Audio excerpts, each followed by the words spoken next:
اس تحریک کو روکنے کے لیے، اس مشن کو دبانے کے لیے چوپال لگائی، میٹنگیں کی، سازشیں کی، اور حضور صلی اللہ علیہ وسلم پر عرصۂ حیات کو تنگ کرنے کی ناپاک جسارت کی، مگر حضور رحمت عالم صلی اللہ علیہ وسلم جو مشن آپ کے پاس تھا، جو تحریک آپ کے پاس تھی، وہ کسی ایک کمیونٹی کے لیے نہیں بلکہ انسان اور انسانیت کے لیے تھی۔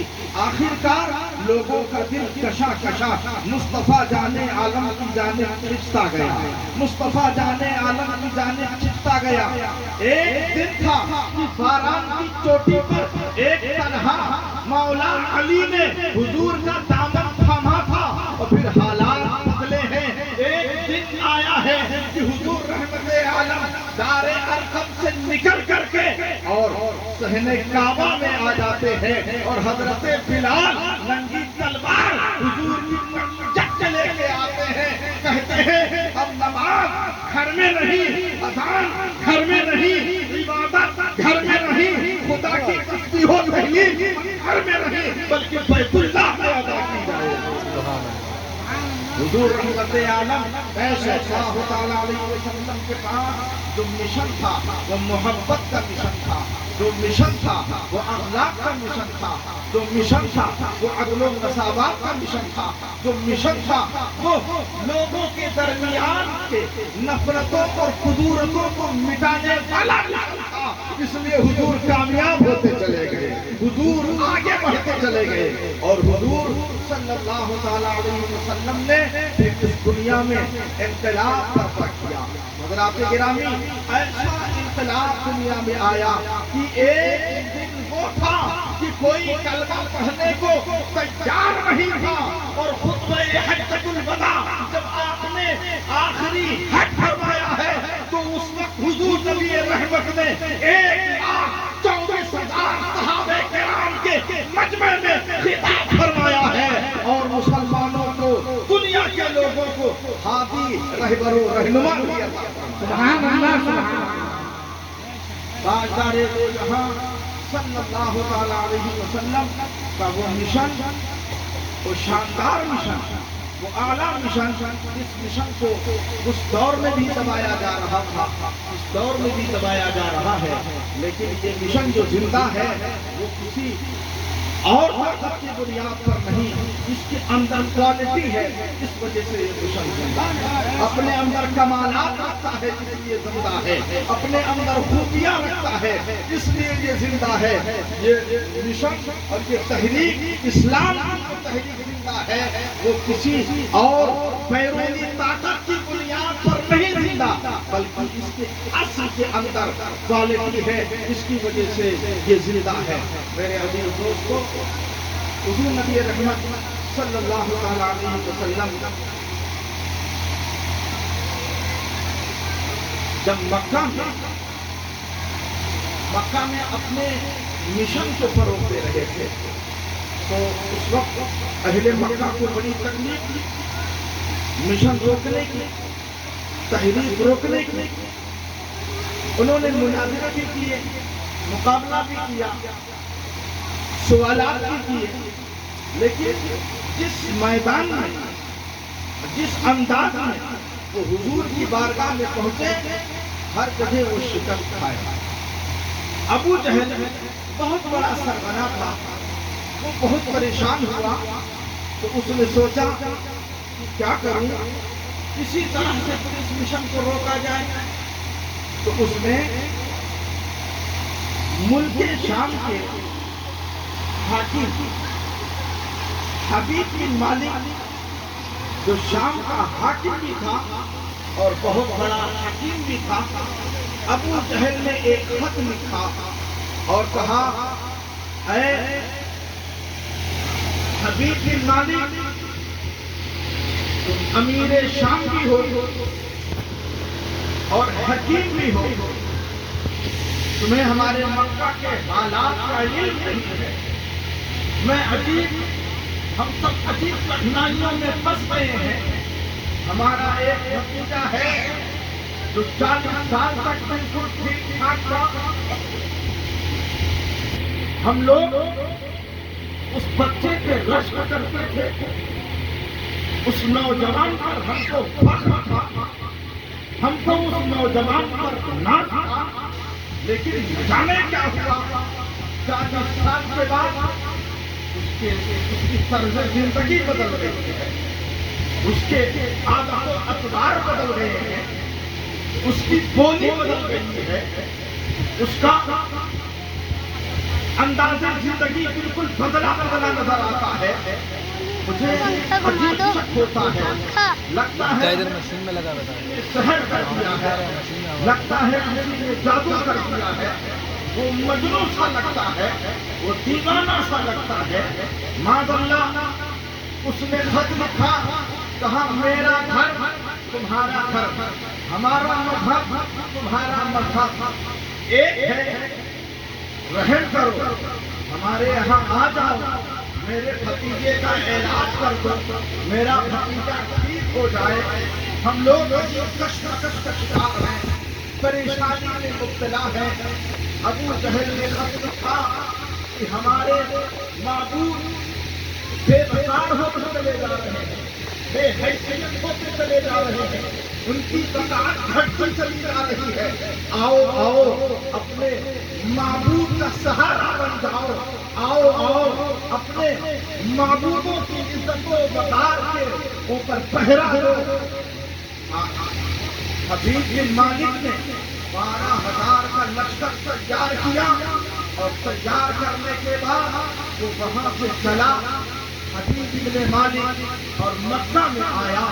جب وہ مکہ میں آتا ہے تو ابو جہل نے اپنے حواریوں کے ساتھ، اپنے احباب کے ساتھ، اپنے دوستوں کے ساتھ آنے والے حاکم کا پرزور انداز میں استقبال کرتا ہے۔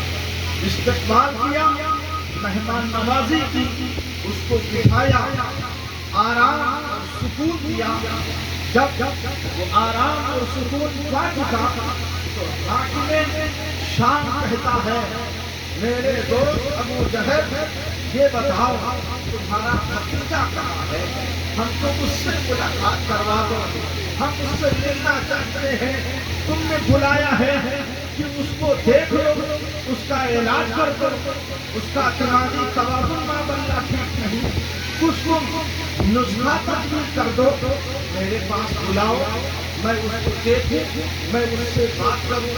ابو جہل نے جب یہ سنا تو ابو جہل سے پوچھا، ابو جہل نے کہا، اے حبیب ابن مالک، بہت زیادہ جلدی کرتے ہو، تم میرے دوست ہو، ذرا ٹھہرو، بہت زیادہ جلدی ملنے کی اس لیے کہ ہم نے یہ دیکھا جو مل لیتا ہے وہ اسی کا ہو کے رہ جاتا ہے۔ مجھے خوف ہے، مجھے ڈر ہے، کہیں اس کی باتیں سن کر کے، اس کی میٹھی بول سن کر کے، تم اس کا چہرہ دیکھ کر کے، کہیں اس کا کلام سن کر کے، اس کی گفتگو سن کر کے، کہیں ایسا نہ ہو کہ تم اسی سے ہو جاؤ۔ تو کہا، حبیب ابن مالک کہتا ہے کہ یار یہ بتاؤ، مجھ سے علاج بھی کروانا چاہتے ہو اور بات بھی نہیں کرنے دینا چاہتے ہو، میں علاج کروں تو کیسے کروں؟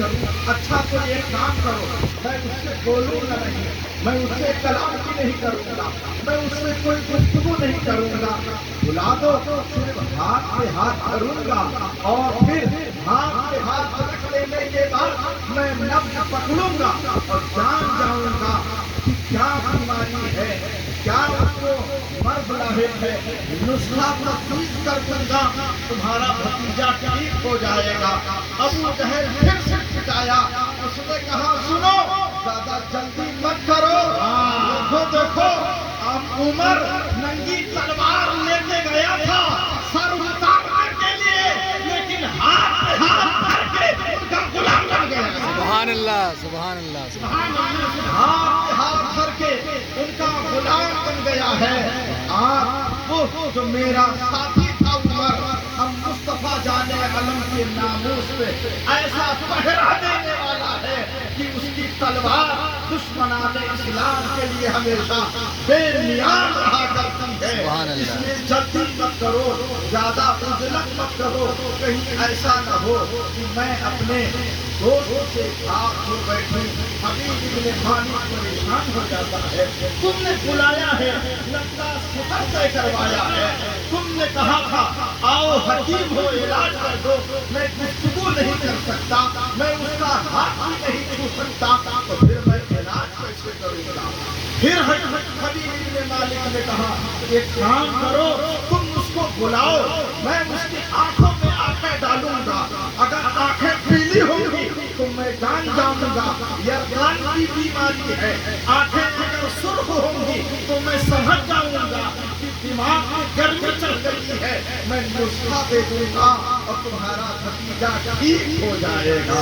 پھر ابو جہل سے ٹکایا، ابو جہل نے کہا سنو بہت جلدی مت کرو، ارے بلال نے آنکھوں میں آنکھیں ہی ڈالی ہیں، پھر ان کا ایسا غلام بن گیا۔ سبحان اللہ، سبحان اللہ۔ پتھر رکھ دیتے ہیں، گرم ریت میں اسے گھسیٹتے ہیں، بچے رسیاں اس کے ہاتھ میں باندھ کے مکہ کی گلیوں میں گھماتے ہیں، مگر وہ ہے کہ مصطفیٰ جان عالم کی جام کا ایسا دیوانہ ہوا ہے جام پی کر کے کہ پھر کوئی ترشی ایسی ہے نہیں جو اس کا نشہ اتار سکے۔ بلال تو انہیں ہو کے رہ گیا ہے۔ اے حبیب ابن مالک سنو، اس کی باتیں بڑی نرالی ہیں، اس کا کلام بڑا سہانا ہے، اس کے دلائل بڑے عجیب ہیں، جو سنتا ہے، جو دیکھتا ہے، جو اس کے پاس چلا جاتا ہے، جو اس کو چھو لیتا ہے، جو اس کو سونگھ لیتا ہے، بس اسی کا دیوانہ ہو جاتا ہے۔ سبحان اللہ، سبحان اللہ۔ محلے میں پہرا بٹھا رکھا ہے، ہم نے اپنے بچوں کو اپنے گھروں میں قید کر رکھا ہے، خبردار اس کی گلیوں سے گزر مت جانا، خبردار اس کی گولی سن مت لینا، خبردار اس کے پاس چلے بھی مت جانا، خبردار اس کے پاس تم کھٹک بھی مت جانا، بٹک بھی مت جانا۔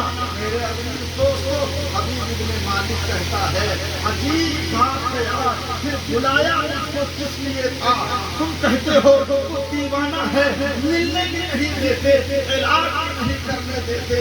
جب حبیب ابن مالک کا غصہ بڑھا تو سب لوگ متفق ہوئے، کہا چلو ٹھیک ہے بلا دیتے ہیں، بات کرو دیکھو، لیکن یار ہوش میں رہنا، ہوش میں رہنا، ہوش میں رہنا، ہوش مت کھو دینا۔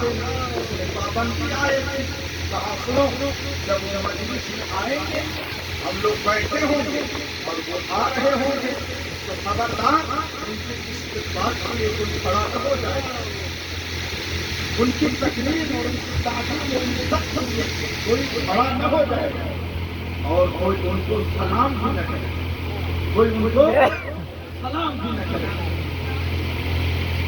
کیسی بات ہے؟ حضور نبی اکرم صلی اللہ علیہ وسلم ساتھ میں حضرت ابو بکر صدیق ہیں اور ساتھ میں ام المؤمنین حضرت خدیجہ الکبریٰ رضی اللہ عنہا اور حضور رحمت عالم صلی اللہ علیہ وسلم آگے آگے ہیں، دونوں حضرات پیچھے پیچھے، جو ہی سرکار مجلس میں تشریف لائے، جیسے ہی آپ نے قدم گنجا فرمایا تو جس نے پابندی لگائی تھی وہ سب سے پہلے اٹھ کے کھڑا ہو گیا۔ بے شک، سبحان اللہ، سبحان اللہ، سبحان اللہ۔ جب وہ سب سے پہلے کھڑا ہوا تو اس کو دیکھا دیکھی سب لوگ اس کے کھڑے ہوئے، سب لوگوں نے حضور کی تعظیم کی۔ میرے عزیز دوستو، اسی لیے میں کہتا ہوں کہ کبھی بھی حضور کی تعظیم مجبور ہو کے نہیں کیا جانا چاہیے، مسرور ہو کے کیا جانا چاہیے، مسرور ہو کے کیا جانا چاہیے۔ ابو جہل کھڑا ہو گیا تو مجبوراً اور لوگ بھی کھڑے ہو گئے۔ لوگوں نے پوچھا کیا کیا؟ تم نے پابندی لگائی، خود ہی کھڑے ہو گئے، تم نے خود ہی استقبال کر لیا۔ کہا یار کیا بتاؤں، میں بیٹھا تھا پورے یقین کے ساتھ، پوری مضبوطی کے ساتھ میں اٹھوں گا نہیں، لیکن میرا کوئی کان مروڑ کے کہہ رہا تھا کھڑا ہو جا، میں تجھے معلوم آ رہا تھا۔ سبحان اللہ سبحان اللہ۔ نعرہ تکبیر، نعرہ رسالت، یا رسول اللہ، عظمت مصطفیٰ، عظمت مصطفیٰ، نعرہ تکبیر، اللہ اکبر، رسالت۔ یا رسول اللہ۔ متوجہ صاحب